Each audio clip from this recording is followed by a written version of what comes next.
Coucou les gars, de retour pour une nouvelle vidéo. J'ai remarqué que vous aimez beaucoup les story time. Donc, aujourd'hui, je vais faire encore une partie de story time. Je ne sais pas si on dit un story time ou une story time. Donc, une partie de story time, c'est mieux. Alors, aujourd'hui, je vais faire un rapport entre ma vie chez particulier et ma vie au Crous. Et puis, vous allez faire la conclusion que vous voulez en fonction de ce que vous préférez. Mais avant de parler de tout ça, j'ai remarqué, ça fait 3 fois maintenant que certains gars téléchargent mes vidéos pour mettre sur leur chaîne YouTube. C'est bien si vous voulez m'aider, vous voulez me faire de la publicité, c'est bien, j'ai rien contre ça. Mais si vous voulez vraiment me faire de la publicité, c'est en partageant les liens de mes vidéos. Parce que lorsque vous téléchargez ma vidéo, vous les mettez sur vos chaînes, moi je ne contrôle rien. Si quelqu'un est intéressé, que la personne vous écrit, que vous arnaquez la personne, c'est moi, pauvre petit, couché dans mon confinement ici là. C'est moi, ils vont enfermer. Et c'est pas très joli à voir. Vous voyez un peu. C'est pas très joli à voir. Donc si vous voulez m'aider les gars, c'est vraiment en partageant les liens de mes vidéos. Franchement, c'est pas la peine de télécharger mes vidéos pour aller poster ça sur vos chaînes. Voilà. Parce que même il y a des gars qui font les commentaires, on me dit, ouais, dis, tu es pertinent. Ouais, tu es au top mon gars, tu es le meilleur, tu es comme si. Mais avec toute ma pertinence là, même 5000 abonnés, je n'ai pas encore atteint. Donc si vous voulez me faire de la publicité, franchement, c'est en publiant les liens de mes vidéos et puis en vous abonnant à ma chaîne. C'est la seule manière dont vous pouvez m'aider. C'est pas, ne prenez pas mes vidéos pour aller, comme on appelle, mettre sur vos chaînes. Parce que il y a un programme, on appelle programme partenaire YouTube. Je suis dans ce programme-là. Du coup, dès qu'un tout petit grain de ma vidéo est utilisé quelque part, que ce soit sur Facebook, WhatsApp, YouTube, en tout cas, dès qu'il y a un petit grain de ma vidéo qui est utilisé, je vais supprimer. Voilà. Si c'est fait sans mon accord, bien sûr. Parce que YouTube va m'avertir dès que quelqu'un publie ma vidéo. Quelque part. Donc, utilisez plutôt les liens. Au moins, les personnes seront redirigées vers ma chaîne. Bref. Et pour la coiffure, ne vous inquiétez pas, c'est la coiffure du confinement. On ne peut pas sortir pour se coiffer, donc on va se tresser. Voilà, mais oui. Ok. On va parler maintenant du rapport entre ma vie chez particulier et ma vie au Crous après le générique.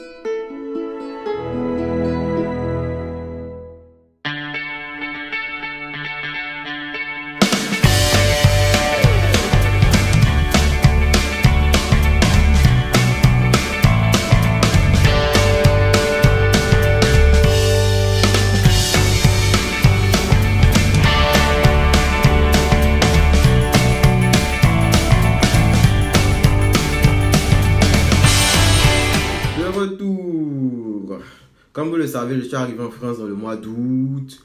Et puis, voilà, j'étais chez particulier. Tout ça, j'ai déjà expliqué, blabla. Voilà, c'est un peu ça. Chez particulier, faut dire que moi, ma propriétaire, elle était cool. Et franchement, c'est pas tout le monde qui a la chance d'avoir ce genre de propriétaire. C'était une vieille dame qui, voilà, qui me prenait comme son petit-fils. Quand on sortait, là, je disais que c'était ma grand-mère. Voilà, parce qu'elle était super gentille, où je ne maîtrisais rien, souvent elle m'accompagnait pour mes courses, pour pouvoir faire le marché et tout. Voilà, donc elle était super cool. Mais le problème, vous savez, les vieilles personnes ont des tempéraments un peu bizarres. Vous voyez un peu, donc souvent elles pètent les plombs pour rien. Voilà, et puis elle, quand elle est là par exemple, là, à partir de 22 h, elle prend des médicaments pour pouvoir dormir. Du coup, moi, ma chambre était en face de sa chambre. Du coup, quand elle commence à dormir, même bruit de porte, elle ne veut pas entendre. Alors que vous savez que nous, là, on est jeunes. Souvent, tu veux aller kiffer quelque part le week-end avec tes potes, vous allez finir et tout, le temps de rentrer les 4 heures. Tu rentres à 4 heures, pote même là, quand tu vas ouvrir, ça va faire du bruit. Et quand ça va faire du bruit, elle déjà, son cœur est chaud, elle est énervée. Donc, tu ne peux pas sortir. À partir de 22 h, même notre vocale, tu ne peux pas faire parce que ma chambre est à côté de sa chambre. Juste en face en fait. Et quand je parle un peu net, elle trouve que genre elle entend et tout, donc ça perturbe son sommeil. Donc même une note vocale sur WhatsApp, je ne peux pas faire. Et puis pour les visites, il y a comme on appelle là, pas plus de 2 personnes qui doivent venir me voir en même temps. Vous voyez, alors que nous souvent les jeunes, souvent il y a ta petite chérie qui veut venir te voir. Souvent, il y a tes amis qui veulent venir te voir. En fait, il y a tellement de restrictions. Alors que moi, je suis un gars, moi, j'aime pas les restrictions. Moi, j'aime vivre comme j'entends. On peut me donner conseils, oui. Mais m'interdire quoi que ce soit, ça, j'aime pas du tout. Donc, c'était un peu compliqué. Et puis aussi, elle avait... c'était 2 chambres qu'elle mettait en location. Moi, j'avais une chambre. Et puis, mon autre colocataire, c'était un Français. Et il faut dire aussi que c'était pas facile parce que vivre avec quelqu'un qui n'a pas reçu la même éducation que toi, franchement, c'est compliqué. Franchement, c'est compliqué. Voilà. Le gars, il peut aller aux toilettes et puis il oublie de tirer la chasse d'eau. Et moi, j'arrive, moi, je viens, je vois tout ça, c'est vilain à voir. Il urine là, ça éparpille partout. Parce qu'on avait des toilettes communes en fait. Il urine là, ça éparpille partout. Il prend même pas la peine de suer. Donc là, c'était vraiment compliqué, franchement. Moi, ça me tapait sur les nerfs à un point. Parce que je ne vais pas être dans une maison et puis je vais m'occuper de lui comme si c'était mon enfant en fait. Donc du coup, chez les particuliers, en fait, il y a tout ça en colocation. Il faut pouvoir gérer l'humeur de tout le monde et tout, et tout, et tout, et tout. Donc moi, franchement, moi, ça me tapait sur le système. Et vu que j'avais un contrat de 1 an, et je voulais partir avant. Il y a une fille que j'ai aidée dans sa procédure et tout, qui était venue aussi. Voilà, mais elle est venue après moi. Voilà, je suis arrivé, elle, je l'ai aidée par le biais de son grand frère et tout, blabla, elle est arrivée. Et lorsqu'elle est arrivée, elle n'avait pas d'endroit où dormir. Comment ça se fait? Venez me voir sur Instagram. Elle n'avait pas d'hébergement sur camp en fait. Voilà, elle n'avait pas d'hébergement sur camp. Donc, plus que moi-même, je voulais quitter depuis longtemps et que mon contrat n'était pas arrivé à terme. J'ai dit à la propriétaire que, ouais, moi j'ai une amie là qui vient, qui va me remplacer dans le logement. C'est la manière de quitter la plus simple quand tu es chez particulier. Sinon, il va vous mettre dans des procédures d'aller en justice, de faire quoi que ce soit. Et là, c'est vraiment compliqué. Chez les particuliers, quand tu veux déménager et puis le contrat n'est pas arrivé à terme, c'est compliqué. Donc, la meilleure façon de déménager, c'est de prendre quelqu'un pour remplacer. Et c'est ce que j'ai fait. J'ai fait ma demande de chambre en Crous. Je suis venu en Crous. La chambre en Crous, si c'est pas m'accorder, c'est un 23 octobre. Et ils m'ont demandé de payer le mois d'octobre. Un que c'est moi qui leur ai dit de m'accorder ça le 23 à la fin du mois. Ils m'ont accordé le 23 octobre et ils me demandent de payer tout le mois d'octobre. Alors que moi, j'avais fait en fait la demande depuis septembre. C'est eux qui m'ont accordé le 23 octobre. Eux, ils me demandent de payer le mois d'octobre. J'ai mis ça dans leurs oreilles que moi, je ne peux pas payer le mois d'octobre parce que moi, on ne m'a pas accordé ça dès le début du mois. Elle a dit, ouais, c'est que vous allez payer de la chambre. Mais ce qui me plaît, j'ai mes droits. Vous m'avez accordé le 23. Moi, je leur ai dit, je n'ai plus de quoi dormir. Si vous allez me faire payer de la chambre pour quelque chose que vous m'avez accordé le 23, on va aller en justice. Au calme. Donc, j'ai payé le mois qui a suivi. Quand il a fini de dire ça, on m'a fait payer le mois qui a suivi. Ici, là, vous devez être dur de caractère. Sûrement, quand je parle, vous sentez que je suis un peu dur et tout. Mais quand vous allez arriver, vous allez savoir que ça forge. C'est pas du jeu. Et puis, j'ai oublié. Chez particulier, mon logement n'était pas éligible. À la base, c'était pas éligible aux aides au logement. C'est-à-dire la CAF où le gouvernement te paye une partie de ton loyer et tout. Et ça, la proprio, elle m'avait pas dit. Parce que elle faisait les hébergements, mais elle n'avait pas déclaré qu'elle hébergeait des gens. Du coup, lorsque vous allez chercher des logements chez particuliers, demandez au propriétaire, est-ce que c'est éligible aux APL, aux aides au logement. Je vais parler des aides au logement dans la prochaine vidéo. Je vais en parler, la CAF, tout ce qui existe comme aide au logement pour vous réduire le loyer. Je vais en parler dans la vidéo qui va venir prochainement. Voilà, donc après ça, je suis arrivé au Crous. Voilà, ce que vous voyez là. Au moins là, j'ai mes toilettes. Il y a la cuisine qui est de l'autre côté et tout. Voilà, c'est relax quoi.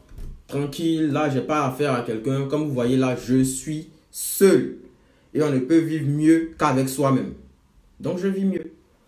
Voilà, donc c'est un peu ça. Au Crous ici, voilà, il y a plein de trucs. Il y a des salles de télévision, il y a des salles pour jouer le billard, il y a des salles de muscu, les salles de sport. Et tout ça, c'est gratuitement. Parce que tu fais partie de la résidence universitaire. Vous voyez un peu les avantages aussi du Crous. Il y a les pizzas à 2 €. Les pizzas à 2 € et tout. Il y a des salles pour pouvoir apprendre le piano. Pour ceux qui aiment le piano. J'aime même pas mon piano. Voilà. Et ben, tout ça, voilà, il y en a. Moi, j'ai la chance, moi, j'ai mon piano. Mais ceux qui veulent apprendre et tout, là, il y a des salles pour eux. C'est gratuit. Parce que vous êtes au Crous. Ouais, un peu. Donc, il y a quand même quelques avantages dedans. Puis, l'autre avantage du coup, c'est que tu peux rester ici. Tu restes ici et puis tu ne payes pas le loyer. Mais quand il dit tu ne payes pas le loyer, tu vas rembourser après. C'est-à-dire que ce n'est pas comme chez particulier où si ce mois tu n'as pas payé, elle va te stresser jusqu'à temps que tu n'arrives pas à dormir là. Non. Ici, là, tu peux ne pas payer 1 mois, 2 mois, 3 mois. Le jour où tu as l'argent, tu payes. Mais où on t'attend, dans tous les cas, tu vas payer. Parce que si tu n'as pas payé, réadmission des chambres, là, tu ne peux pas faire.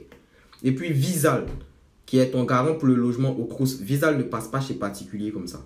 Visal risque aussi de ne pas te prendre en charge. Visal risque de ne pas te prendre en charge. Et puis, pour la prochaine demande de chambre, tu risques de te retrouver sans logement.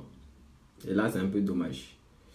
Donc, c'est un peu ça, les gars. Voilà. Mais moi, pour vous qui n'êtes pas encore arrivés, j'insiste. Ne mettez pas le Crous en plan A. Si vous êtes ici, là, pour avoir chambre au Crous, c'est petit problème. Moi, je suis parti à voir assistante sociale. Votre CV que vous payez, tout ça, on prend ça pour aider les étudiants en difficulté et tout. Moi, je suis parti la voir. Il a déposé un problème là et tout. On m'a fait virement de 300 euros. Ça aide souvent ceux qui sont dans les périodes difficiles. On vous accorde ça. Moi, on m'a fait virement de 300 euros. Dès qu'on m'a accordé virement de 300 euros net, on m'a accordé chambre au Crous. Et puis, regardez, pour le loyer par exemple, là, moi, mes amis, la CAF prend 126 euros de leur loyer. C'est-à-dire que le logement, il est 250 euros au Crous. La CAF prend 126 euros. Donc, eux, ils payent 124 euros. Eux, ils payent 124 euros comme loyer. Voyez un peu. Dans un loyer qui est censé être 250 euros, à cause de la CAF, eux, ils payent 124 euros comme loyer. Et moi, vu que j'ai été malin, je suis allé voir d'abord une assistante sociale.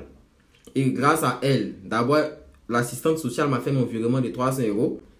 Et puis après, elle a joué en ma faveur pour qu'on m'accorde une chambre au Crous. Vous voyez? Donc tout ça, ça joue en ma faveur. Moi, ma CAF me verse 166 euros. J'ai pas de CDI, j'ai pas de CDD, rien. Moi, je gère que mes business que vous connaissez. Sinon, je ne travaille pas ici. Mais la CAF me prend 166 euros. Du coup, comme loyer, je me retrouve avec 84 euros. Genre en France, là, moi, je paye loyer 56 000 et quelques en France ici. Donc, il y a aussi ces avantages. Chez particuliers, ils ne prennent pas beaucoup. Mais au Crous, si, ils prennent beaucoup. Vous voyez un peu. Donc, c'est un peu ça. Ça, ce sont des trucs que vos frères qui sont ici, là, ne peuvent pas vous dire. Parce qu'ils aiment, ils veulent vous montrer l'impression que, ouais, ils sont trop supérieurs, ils ont trop l'argent. Nous tous ici, là, on sait que quand c'est chaud, là, on va chez assistante sociale. Nous tous ici, là, on sait qu'il y a CAF qui fait que le logement, là, on ne paye pas trop cher. Il n'y a pas pour les vieux pères qui travaillent trop et tout, là, hein. Voilà, mais genre, c'est pour vous dire qu'il y a plein d'aides. Et puis ceux qui travaillent ici, c'est eux qui ont le loyer les moins chers. Comme il a dit dans l'une de mes vidéos, moi j'ai des vieux pères ici, eux ils payent le loyer 30 euros. Parce qu'ils ont CDI. Ils travaillent. C'est bête, mais c'est comme ça. Normalement, ceux qui travaillent, c'est ceux qui doivent payer plus. Et puis nous, on ne travaille pas là.